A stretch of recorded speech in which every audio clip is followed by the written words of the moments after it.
지난 27편까지는 조직신학에서 잃어버린 연결고리 이스라엘론의 저자 아놀드 G. 프루첸바움 박사가 오늘날 기독교계의 4대 학파 중에 3대 학파인 언약무천년주의, 언약후천년주의, 언약전천년주의의 이스라엘론에 관하여 비평한 논문을 실었습니다. 이제 28편부터는 4대 학파 중에 세대주의의 이스라엘론에 관한 아놀드 박사의 논문 내용을 제시할 것입니다. 오늘날 기독교계에서 정통이라고 주장하는 교단 대부분은 대체로 언약무천년주의 교리를 지지하고 따르며 언약후천년주의와 언약전천년주의와 세대주의 교리를 따르는 교파는 소수에 불과합니다. 교회와 이스라엘이 동일하다는 전제로 세워진 은혜 언약을 기반으로 하는 언약 신학의 3대 학파는 장차 지상 재림하실 메시아께서 이스라엘과 함께 1000년간 통치할 왕국이 계시된 요한계시록의 예언을 영적으로 우화적으로 해석하여 이스라엘 민족과 국가를 약화시켰습니다. 성경 주석에서 이스라엘론을 약화시키거나 제외하면 올바른 성경 지식을 얻을 수 없습니다. 교회 신자들은 이스라엘론에 관한 지식이 부족하면 성경의 참된 진리의 말씀을 믿는 믿음에 이르지 못할 수 있습니다. 성경에 관하여 정의한다면 창조자 하나님과 하나님의 택함을 받은 백성, 즉 아브라함과 이삭과 야곱의 육체의 자손인 이스라엘 유대인과 맺은 언약, 즉 아브라함의 언약, 팔레스타인 언약, 모세의 언약, 다윗의 언약, 새 언약이 세계 역사에서 성취되는 연대기를 예언한 문서입니다. 새 언약은 하나님께서 아브라함과 맺은 약속들이 점진적으로 이스라엘의 유대인, 그리고 이방인에게까지 확대된 언약입니다. 우리는 지금 새 언약의 성취가 임박한 시대, 즉 천년왕국 예언의 성취가 임박한 시대를 살고 있습니다. 아놀드 박사는 세대주의의 이스라엘론에서 아브라함의 언약이 팔레스타인 언약, 모세의 언약, 다윗의 언약, 새 언약으로 점진적으로 확대되고 성취되는 과정의 연대기를 보여줍니다. 특히 택함을 받은 유대인의 독특함을 보여줍니다. 그리고 새 언약에서 교회를 구성하는 신자들, 즉 영적인 축복을 받아 구원받은 이방인 신자와 영적 이스라엘, 갈라디아서 6장 16절이라고 하는 구원받은 유대인 신자를 모두 동일시하지 않고 명확하게 구별합니다. 1948년 5월 14일, 약 2000년 전 로마 제국에 의해 멸망한 이스라엘이 약속의 땅 팔레스타인에서 국가를 재건한 것은 결코 역사의 우연이 아닙니다. 32편 3. 모세의 언약과 모세의 율법. 모든 세대주의자가 고수하는 한 가지 공통 요소는 율법이 교회가 아니라 이스라엘에 주어졌다는 것입니다. 체퍼는 모세 율법을 하나님께서 이스라엘에 주신 삶의 규율이라고 정의합니다. 언약신학자들의 빈번한 주장과는 달리 체퍼와 같은 세대주의자들은 결코 모세 율법이 구원의 수단이라고 믿지 않았습니다. 모세 율법은 삶의 규율로서 1500년 동안 시행된 일시적인 율법이었으나 메시아의 죽음과 함께 종말을 고했습니다. 체퍼는 모세 율법을 이집트 탈출 당시 하나님이 이스라엘과 맺은 언약과 동일시합니다. 다른 말로 하면 모세 율법이 포함된 것이 모세 언약이라는 것입니다. 체퍼는 이 언약을 인간의 신실함에 따라 하나님의 축복을 조건으로 한 엄격한 조건부 계약으로 봅니다. 하지만 그렇게 엄격하게 제한할 필요는 없으며 다른 세대주의자들은 율법 아래서도 은혜가 있었다고 지적했습니다. 체퍼가 세대주의 이스라엘론에서 중요하다고 하는 다른 주장으로는 모세 율법이 신의 산에서 모세를 통해 선포하기 전에는 존재하지 않았다는 사실을 포함하고 있습니다. 아담과 모세 사이에 존재했던 규율이나 삶의 규율이 무엇이든 간에 그것은 모세 율법이 아니었습니다. 더 나아가서 모세 율법은 이스라엘에 주어진 것으로 어떤 상황에서도 결코 이방인에게 주어진 적이 없으며 당연히 그리스도인에게도 주어진 적이 없습니다. 다시 말해서 모세 율법은 결코 교회를 위한 것이 아니며 그 어떤 부분도 교회나 신약 성경 신자들을 위한 삶의 규율로 의도된 것이 아닙니다.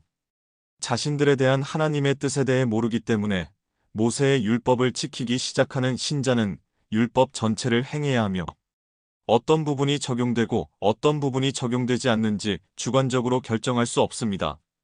진실은 모세가 명한 율법은 그 당시와 하나님께서 정하신 상황, 즉 그리스도의 죽음으로 종결되었다는 것입니다. 후반기 저작에서 체퍼는 모세의 율법이 그 땅에서 이스라엘을 다스리기 위해 고안된 삶의 규율이라고 단언합니다. 언약 신학자들의 비난에도 불구하고 체퍼와 같은 세대주의자들은 모세의 율법이 구원의 수단으로 주어졌다고 믿지 않았고, 칭의의 수단으로 간주하는 것에 대해 결코 그런 것이 아니며 그렇게 될 수도 없다 라고 주장했습니다. 언약 신학과 마찬가지로 체퍼는 모세의 율법을 도덕적, 시민적, 의식적, 종교적 계명으로 나누지만, 언약 신학과 달리 체퍼는 오늘날 율법 중의 일부를 그대로 유지하고 나머지는 없애기 위해 이러한 구분을 하지 않습니다. 오히려 체퍼는 율법은 단일체로 모두 사라졌다고 봅니다. 임시적인 제도로서의 율법은 종말을 고했고 새로운 하나님의 경륜이 율법을 대체했기 때문입니다. 체퍼는 또한 모세 율법의 다양한 역설적인 것을 지적합니다. 율법은 거룩하고 정의롭고 선한 것이었지만 이스라엘이 실패했기 때문에 죽음의 사역이 되었습니다. 율법은 생명을 얻기 위해 제정되었지만 이스라엘이 율법을 지킬 수 없는 연약함 때문에 생명을 줄 수 없었습니다. 하지만 그리스도께로 인도하는 초등교사로서 역할에는 성공했습니다. 이것은 개인적으로나 경륜적으로나 사실이지만 하늘에 있는 백성에게 율법 제도를 강요하는 것은 잘못된 것입니다. 이것은 모든 세대주의자가 하늘과 지상의 관점에서 이스라엘과 교회를 구분하는데 반드시 동의하지 않고도 동의할 수 있는 진술입니다. 모든 세대주의자가 인정하는 것은 시대마다 다른 법규가 있다는 것이며 이것이 바로 세대주의자들의 존재 이유입니다. 언약신학자들은 일반적으로 이러한 차이점을 인정하지 않고 은혜의 언약 하나로 통합하려고 하면서 세대주의자들이 성경의 통일성을 훼손하고 있다고 비난합니다. 이에 대해 체퍼는 성경에 자연적으로 존재하지 않는 통일성을 강요하는 것은 잘못된 것이라고 주장합니다. 이것은 명백한 차이점을 무시하거나 설명하려고 시도하면서 맹목적으로 이러한 상반되는 원칙을 하나의 체계로 융합하려는 것이다. 체퍼가 주장한 대로 성경의 진정한 통일성은 하나님의 명백한 구별을 인지할 때 알게 됩니다. 세대주의자들이 이러한 차이를 만들어냈다고 비난하는 것은 희망적인 생각입니다. 왜냐하면 성경 본문에서 상충되는 이러한 원칙들은 하나님의 경영의 본질적인 특징을 인식할 수 있을 만큼 깊이 이해한 모든 사람이 인지할 수 있기 때문입니다. 사실 문제의 진실은 이러한 구별을 만드는 대신 세대주의자는 그것들에 대한 해결책을 가진 사람이라는 것입니다. 체퍼는 언약 신학을 다음과 같이 설명합니다. 성경의 이상적인 통일성을 옹호하기 위해 하나의 신성한 목적을 주장하고 극단적인 모순을 무시하며 가끔 또는 우연한 유사성을 통해서만 유지되는 해석 체계는 그러한 체계가 성경의 본문에 부과하는 많은 문제에 직면했을 때 혼란을 겪게 마련이다. 이 주장의 타당성은 앞장에서 살펴보았습니다. 세대주의자는 디모데후서 3장 16절의 진리를 인정하지만 이것은 성경의 모든 부분이 모든 개별 신자에게 똑같이 적용된다거나 유대인에게도 똑같이 적용된다고 말하는 것과는 다릅니다. 이방인과 교회는 모든 성경이 지정한 특정 사람이나 부류의 사람들에게만 1차적으로 적용되는 것이 아니기 때문입니다. 모든 성경이 유대인에게만 적용되는 것은 아니며 이방인에게만 적용되는 것도 아닙니다. 또한 모든 성경이 교회나 언약신학자가 말하는 하나님의 한 백성에게만 적용되는 것도 아닙니다. 모든 성경은 도덕적, 영적 또는 2차적 적용이 있다는 점에서 모든 성경이 유익하다는 데는 의심의 여지가 없습니다. 하지만 세대주의자의 해석 체계는 성경의 1차적 적용에 있어서 이러한 구별을 성경이 제시하는 한도 내에서 그리고 그 이상에서 일관성을 유지하려는 시도일 뿐입니다. 따라서 성경은 성경이 말하는 내용과 말하는 대상을 의미하도록 허용되어야 합니다. 이스라엘을 대상으로 하거나 이스라엘에 관한 성경은 도덕적, 영적 교훈을 제공할 수 있지만 이스라엘을 대상으로 한 성경의 1차적 적용이 요구하는 모든 것을 준수하도록 교회에 강요할 필요는 없다라는 것입니다. 체퍼는 구약 성경의 삶의 규율을 논의하면서 율법이 주어진 이유에 대해 자세히 설명합니다.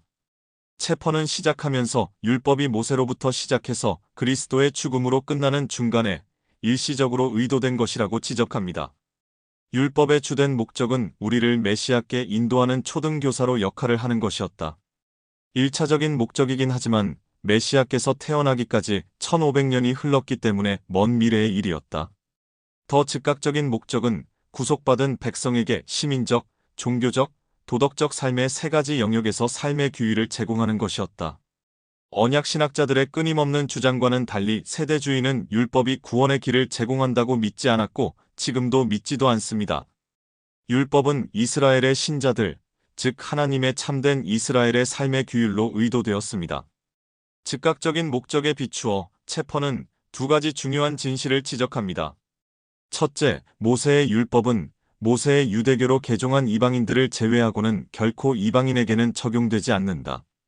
둘째, 모세의 율법은 이스라엘 사람과 하나님 사이의 올바른 관계를 정립하는 데 도움이 되지 않았다. 다시 말하면 율법은 구원에 이르는 길이 아니었습니다. 희생제도의 경우에도 구원을 얻기 위한 목적이 아니었습니다. 대신에 율법은 택함을 받아 구속되어 율법 아래 있는 백성에게 그만큼 근본적으로 하나님과 올바른 관계에 있다는 하나님의 뜻을 가르쳤습니다. 다시 말하면 구약 성경 성도들을 위한 삶의 규율이었습니다. 희생제에 관하여 말하자면 역시 구원을 이루는 목적을 위한 것이 아니었습니다. 대신에 오늘날 신자의 고백이 그러하듯이 율법을 준수하지 못했을 때 회복을 위한 수단으로 희생제를 받아들였다는 것입니다. 놀라운 것은 20세기 세대주의의 대변인으로 인정받는 한 사람의 이러한 진술에 비추어 볼 때 언약 신학자들이 여전히 세대주의가 한 가지 이상의 구원의 길을 고수하고 있다고 주장하고 심지어 자기들이 주장한 것을 옹호하기 위해 편의대로 체퍼의 진술을 인용하지 않음에도 불구하고 체퍼를 비난한다는 것입니다. 이것은 율법의 공로의 요소가 포함되어 있다는 것을 부정하는 것이 아니라 이 공로 제도가 구원과 관련이 없다는 것이 아니라 순종에 대한 축복을 받고 불순종에 대한 심판을 피하는 것과 관련이 있습니다. 언약 신학과 마찬가지로 체퍼도 모세 율법의 세 가지 요소, 즉 도덕적 문제였던 계명과 시민적 문제였던 심판과 종교적 문제였던 의식법을 인정합니다. 차이점은 언약 신학은 셋 중에 두 요소만 폐지되었다고 주장하는 반면에 세대주의는 모든 율법이 유효하지 않다고 주장한다는 것입니다. 율법의 또 다른 목적은 죄의 특성을 드러내는 것이었습니다. 죄를 범하면 죄를 더 범한다는 특성이 있다는 것이었습니다. 죄는 하나님께서 보시기에 항상 그 자체로 악한 것이었지만 율법이 주어지면서 불순종이 되었습니다. 율법은 완전하게 준수할 수 없었기 때문에 순종하는 백성을 낳지 못합니다. 백성을 위한 율법은 정죄의 사역이 되었습니다. 문제는 율법이 아니라 율법이 해야 할 대상, 즉 바로 죄 많은 인류였습니다. 다시 한번 체퍼는 율법은 결코 구원이나 칭의의 수단으로 주어진 것이 아니라 그 땅에서 이스라엘을 위한 행동 규율로 주어진 것이라고 단언합니다. 하지만 이스라엘이 준수할 능력이 없었기 때문에 저주, 정죄의 사망이 되었습니다. 체퍼는 다시 한번 율법의 먼 목적이 범죄자를 그리스도께로 인도하는 교사 또는 선생이었다고 지적합니다. 이것은 구약 성경 성도가 속죄를 위한 제물을 드렸을 때 일시적으로 성취되었는데 속죄제는 그리스도가 죄 안에서 죽는 것을 예표했었습니다. 이것은 경륜 자체가 그리스도의 죽음으로 끝났을 때 더 완전하게 성취되었습니다. 그런 다음 체퍼는 율법의 시작과 끝에 대한 문제로 넘어갑니다. 체퍼는 모세 율법은 분명히 모세와 함께 시작되었고 모세의 손을 통해 이스라엘에 주어지기 전에는 어떤 민족이나 세대에도 부과되지 않았다라고 단언합니다. 체퍼와 주류 세대주의는 율법이 구원의 방법으로 주어졌다는 개념을 거부하지만 체퍼는 과거의 많은 세대주의자들이 주장했던 율법 부여에 대한 견해를 표명하지만 이는 더 이상 사실이 아닙니다. 이 견해는 이스라엘이 모세 율법을 받아들였을 때 율법에 찬성하여 삶의 규율로서의 은혜를 거부했다고 주장합니다. 신약 성경은 율법과 은혜의 차이를 분명하게 제시하고 있지만 체퍼가 제시하는 방식의 절대적인 이분법은 아닙니다. 다른 세대주의자들은 은혜 아래 율법이 있는 것처럼 율법 아래에도 은혜가 있다고 지적했습니다. 하지만 체퍼는 여기에서 그의 논의에서 보여주듯이 이분법이 성경의 한계를 넘어서는 경향이 있었습니다.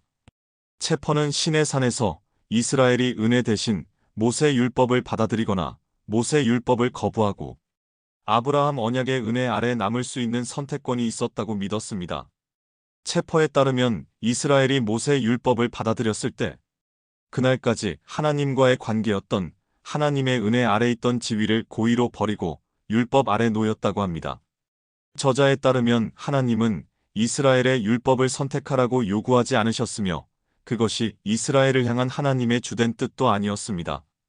이스라엘이 율법을 선택했을 때 이스라엘이 은혜로부터 떨어졌다는 것은 모세 율법을 삶의 규율로 선택하고 삶의 규율로서의 은혜를 거부했다는 의미입니다. 하지만 본문에는 그러한 개념이 없었기 때문에 오늘날 거의 모든 세대주의자가 이 견해를 거부합니다. 이스라엘이 모세 율법을 받아들이거나 거부하는 선택권이 있었다는 것은 사실이지만 그 선택권은 율법과 은혜 사이의 선택이 아니었습니다. 사실 모세의 율법을 주신 것 자체가 하나님의 은혜의 산물입니다. 율법을 받아들이는 것이 당시에는 이스라엘을 향한 하나님의 주된 뜻이었습니다. 율법은 이스라엘이 하나님과 올바른 관계를 맺기 위해 하나님께서 이스라엘에 요구하신 것이었습니다. 하나님께 순종하기 위해 이스라엘은 모세 율법을 받아들여야 했습니다. 율법을 거부한다는 것은 아브라함 언약의 은혜 아래에 머물러 있다는 뜻이 아니라 계시된 하나님의 뜻에 불순종한다는 뜻이었습니다. 신의 산에서 이스라엘이 선택할 수 있는 것은 율법을 받아들이고 순종하는 상태가 되느냐, 아니면 율법을 거부하고 불순종하는 상태가 되느냐 하는 것이었습니다. 율법 자체가 하나님의 은혜의 산물이었기 때문에 이스라엘은 율법을 받아들임으로써 은혜에서 떨어진 것이 아니라 모세의 율법으로 관리되는 지금처럼 하나님의 은혜 안에 머물러 있었습니다. 종말론을 논의하면서 체퍼는 다시 한번 다양한 유대인 언약에 대해 논의합니다. 모세 언약에 관하여 체퍼는 이 언약이 순종하면 축복을, 불순종하면 심판을 약속하는 조건부이고 일시적인 언약이었다고 말합니다. 모세 율법이 포함된 모세 언약은 육체적 출생으로 하나님과 언약 관계에 있는 백성에게 주어진 삶의 규율이었습니다. 이 언약은 새 언약으로 대체되기로 예정되어 있었습니다. 이전 저작에서 체퍼는 율법에 무엇이 있는지 없는지를 정확히 강조했었습니다. 체퍼는 구원의 길과 삶의 규율을 명확하게 구분합니다. 이스라엘 사람에게 모세 율법은 구원의 길이 아니라 삶의 규율이었습니다. 언약 신학자들은 이 점에 대해 세대주의자들이 잘못 인용한다고 주장하지만 체퍼는 이미 1915년에 이 점을 인쇄물로 발표했습니다. 율법이 구원의 수단이 아니었다는 것은 이집트에서 구출된 후에야 이스라엘에 주어졌다는 점에서 분명합니다. 모세 율법은 이스라엘을 구속한 것이 아니라 이스라엘이 구속된 후에 삶의 규율이 되었습니다. 이집트에서의 민족적 구속은 일종의 십자가의 피의 구속이었습니다. 모세 율법은 이스라엘에만 주어진 것이며 교회 성도의 삶의 규율이 아닙니다. 오늘날 성도를 위한 삶의 규율은 신약 성경의 서신서에서 찾을 수 있습니다. 모세 율법과 마찬가지로 신약 성경의 규례와 계명은 구원의 수단이 아니라 하나님의 능력으로 하늘 왕국 시민이 된 사람들을 위한 하늘의 삶의 규율입니다. 라일이도 이를 긍정합니다. 율법은 이스라엘에 주어졌다. 구약 성경과 신약 성경 모두 이 점에 일치한다. 레위기 26장 46절, 로마서 9장 4절. 더욱이 바울은 율법을 받은 유대인과 율법이 없는 이방인을 대조했다. 로마서 2장 14절. 후기 저작에서 라일이는 모세 율법에 대한 세대주의적 관점을 다음과 같이 제시합니다. 이스라엘의 자손은 모세를 통해 우리가 모세 율법이라고 부르는 위대한 규범을 받았다. 삶과 행위의 모든 단계를 포괄하는 613개의 계명으로 구성되었다. 그 경륜에는 하나님의 뜻을 구체적으로 계시했다. 모세부터 그리스도의 죽음까지, 즉 출애굽기 18장 28절에서 사도행전 1장 26절까지의 기간에 해당한다. 백성들은 모든 율법을 준수할 책임이 있었지만 야고보서 2장 10절, 그러지 못했다. 로마서 10장 1에서 3절. 그 결과 오랜 기간 내내 많은 심판이 있었다. 모세에게 율법이 전달될 때 금송아지를 들고 처음 배도했을 때부터 다가올 천년왕국 시대의 마지막 모임과 회복에 대한 은혜로운 약속에 이르기까지 하나님께서는 그들이 쇠퇴하고 타락하는 많은 기간 동안 은혜롭게 다루셨다. 영광스러운 미래에 대한 이러한 약속은 아브라함 약속을 통해 안전하게 보장되었고 결코 율법은 폐지되지 않았다. 갈라디아서 3장 3에서 25절. 또한 신약 성경 로마서 3장 20절에서도 율법은 칭의의 수단이 아니라 정죄의 수단이라고 분명히 말씀하고 있다. 맥클레이는 모세 율법과 이스라엘에 대한 하나님의 신권 왕국과의 관계에 대해 논의합니다. 맥클레이는 언약의 조건에 대해 언급하면서 이스라엘 민족이 약속의 땅에 세워질 것이며 이스라엘 민족이 모세 율법에 순종하기만 하면 아브라함 언약에 따른 합법적인 권리가 그곳에서 행사될 것이라는 약속이 포함되어 있다고 말합니다.